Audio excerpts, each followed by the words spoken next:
Assalamualaikum, selamat sejahtera semua. Hari ni bertemu lagi dengan Awak Kaki Channel. Hari ni aku nak bercerita khas review aku untuk MacBook Pro 14 inch ni. Selepas satu minggu aku berjaya buat 2 kali editing. File yang aku edit pun bukanlah file yang kecil, yang berat juga, iaitu 422 10-bit dengan resolusi 4K. Tapi aku backlash dululah pasal aku punya review in term of overall MacBook ni sebelum aku pergi detail pasal editing.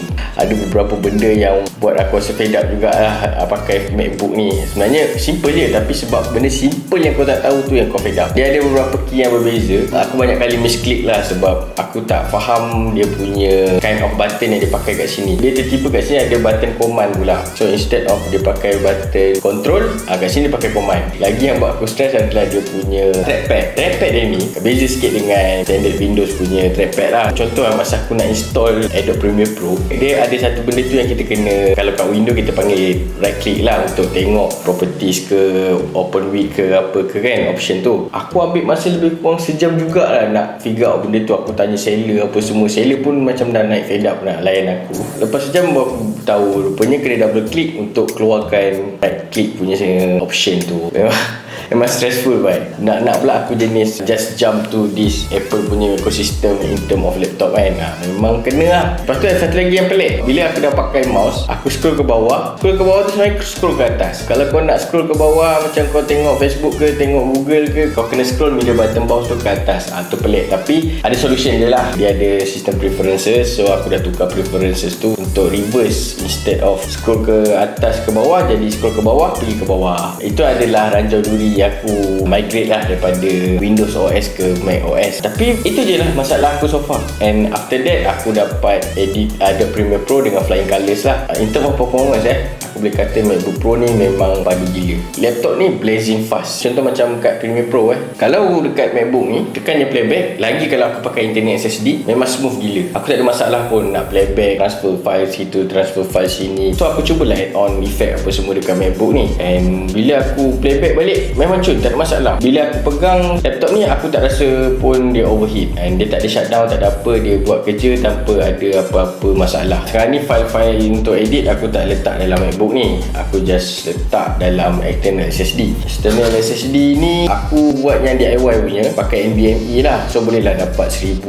lebih read and write kan. Sebenarnya bagus ada benda ni sebab kau tak membebankan internet SSD kau. Internet SSD kau tu cuma letak OS dengan apps-apps yang perlu lah. Macam aku perlukan apps Premiere Pro dengan Photoshop di dalam tu. Tak perlu aku nak letak semua video yang macam aku tengah record ni, arrow yang berbelas gig ni dalam tu. And bila aku dah habis edit aku kena delete balik. So tak produktif. So aku pakai benda ni. Kena tengok betul-betul lah. Cuba cari yang dia punya data transfer tu support 10 Gbps. Speed yang sangat-sangat bagus kalau kau nak buat editing. Kalau kau punya ni slow ataupun korang pakai HDD biasa, yang tu 10 kali ganda lagi slow daripada ni. So bila kau nak buat editing pakai external memang sangat-sangat tak menyenangkan lah. Experience tu memang akan lag, memang akan starter. Aku confirm benda tu. So ini memang masa punya accessories lah. Lagi benda yang aku suka sekarang ni adalah, yelah aku sekarang pakai handphone kan. Bila dulu aku nak hantar footage aku daripada iPhone, aku kena transfer kat Telegram. So bila transfer kat Telegram, hantar dekat aku punya rig yang lama tu, ambil masa lah. Ambil masa, and at the same time mungkin quality tu tak dapat secantik kau hantar tu. Takut kena compress ke apa ke, kita tak tahu kan. And of course kau kena ada internet alat pantas lah nak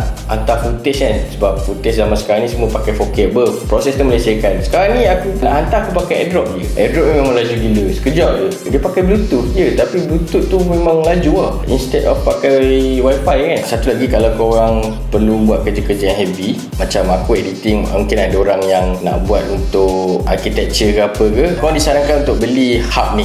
Ni beza dengan tadi, nampak je sama. Yang ini adalah SSD punya enclosure ataupun as whole dia panggil external SSD. Yang ini pula adalah USB hub. Yang ni yang bagi kau lebih convenient waktu kau pakai MacBook ni. Macam aku beli yang murah punya AYD. Yang ni paling murah lah. Aku dapat dalam lebih kurang RM80 and it get the job done lah. Dia ada dua USB-C punya ports, tapi dua-dua USB-C ni ada function yang berbeza. Satu untuk power delivery, untuk kau charge. Satu lagi untuk data transfer USB-C lah. Lepas tu dia ada dua lubang USB, tapi tak sama juga. Satu USB 3.0. Yang ni kalau kau cucuk external, kalau external kau tu SSD yang laju, dia boleh transfer up to 500 500 Mbps in out. USB 2.0 pula aku tak ingat, mungkin 100 ke 120 Mbps macam tu saja. Aku punya style aku pakai USB 2.0 ni untuk aku punya mouse, and USB 3.0 ni kalau aku perlu data transfer yang santai lah. Dia tak selaju kau cucuk external SSD ni pergi ke Thunderbolt tu sebab yang ni support 10 gigabit per second, yang ini pula just 500 megabit per second. Aku dah try pakai USB-C sekalipun, dia tetap transfer 500 megabit per second je. So untuk external SSD ni aku sarankan kau cucuk je terus dekat kau punya Thunderbolt port dekat MacBook tu. Sama benda ni, dia ada lagi HDMI. So kalau kau nak project korang punya screen tu ke, nak buat presentation ke, boleh, tak ada masalah. Lepas tu ada dua